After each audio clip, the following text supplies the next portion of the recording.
If you are religious, you most likely believe life begins at conception, that once an egg is fertilized, that's a life created by God. And if man ends that life, that's murder. So what does that say about ObamaCare? The new health care law requires employers to pay for contraception for all their employees, including the morning after pill. So Obamacare forces employers who think abortion's murder to pay for what they think is murder. And that's an assault on liberty, says Tim Carney of the Washington Examiner. No, that's not the way to think about it, says attorney Tamara Holder. So it's not? Why? Well, first of all, employers aren't forced to give their employees birth control. The health insurance plan is supposed to cover certain things, and this is paid for through their premiums. So it's the insurance company that is giving health care to the employees. Obamacare requires the employer to fund the contraception of their employees, and that is an infringement on liberty. Do you know how many people are actually in support of this idea or of this bill? That there are 70%. A new poll just came out that 70%. Okay, I'll accept that, but I would still say, so what? If it's 90%, it's not a tyranny of the majority. Do you see the problem if you think it's murder and you're being forced to enable it? No, you're not enabling murder. You are providing health care to your employee, and that's it. Morals should not be in the workplace. There's lots of people who want to run a business in what they consider is a moral way. Right, but it doesn't involve sex. But it does not involve sex. What somebody does, now is the employer going to say, you know what, I'm not going to hire you, or I'm going to fire you because I heard that you have a boyfriend and you're having premarital sex with that person. Well, and I believe that that's immoral. It's just the employers should argument. Be forbidden for doing that. This guy starts a company. He has his principles, whatever they are. He doesn't get the right to say, you stand on your head if I want you to, or don't work here. But this is the law. Obamacare is a law, and the law requires health insurance. No question. And you're comfortable with this big law making sure women get these services, that government is right to impose this on employers?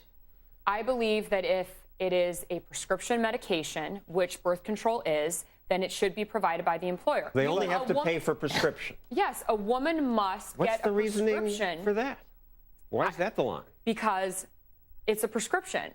So it's covered. That's part of health care, our prescription medication. What I'm saying is that if you want to take, condoms are not covered by health care, by Obamacare. If you want to take this out of the debate, well, no, they're never going to be.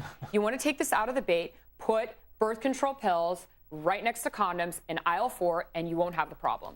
What bothers me is that it's government telling everybody what to do. What if the next government is a religious conservative government and they decree that no company can pay for contraception? And this is part of the thing, is that when people talk about a culture war in the United States, it's always presented as, oh, well, you've got these religious conservatives trying to impose their morality. That's even the way the contraception mandate debate is presented. Oh, these bosses want to impose their morality.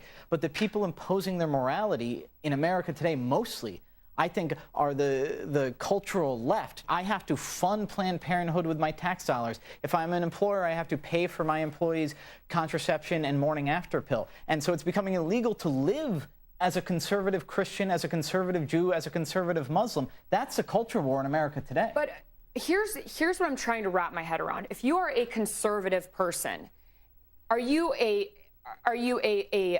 fiscal liberal? Because unplanned pregnancy costs $12 billion a year. This came out by the Brookings Institute, $12 billion. So are you saying, okay, well then, no birth control because I'm a moral conservative, but you know it costs taxpayers all this money, $12 billion a year, so I'm okay with that. Well, and I think this is an argument for. I'm a Catholic, and I think it's an argument for a lot of my fellow Catholics and Christians to understand why government shouldn't be getting into these games in the first place, because this is exactly sort of the camel's nose under the tent situation, where once government is paying for health care, then all of a sudden it gives this excuse for government to say, well, this is how you have to live your life. You have to prevent pregnancies. You can't eat this donut. You can't smoke this cigarette. So this is an argument for anybody who says, I don't want government to infringe on my liberty, to take another step back and say, maybe government shouldn't be playing a role in any of these aspects of our lives in the first place. Birth control pills cost $10 a month at Walmart. Why does it have to be a government? Barbara Streisand could pay for every poor woman's birth control. John, this is not about buying at $10 a month your birth control pill. What about you know, like I said, Viagra or OxyContin or any kind of prescription pill, health medicine or heart medicine. That's not mandatory. Nobody should be forced to pay for anybody else's Viagra or OxyContin. It is under. Obamacare, they're paying for Viagra? No, it's part of the prescription and health plan. These are things the employer can't say, you know what, I believe that you shouldn't, if you're in pain. Why can't they? They're not telling you what you can and can't take. They're saying, why can't they? Wait a second. Yes, they are. Why shouldn't they? I created this business. Why can't I say what drugs you take? You don't like it, don't work for me.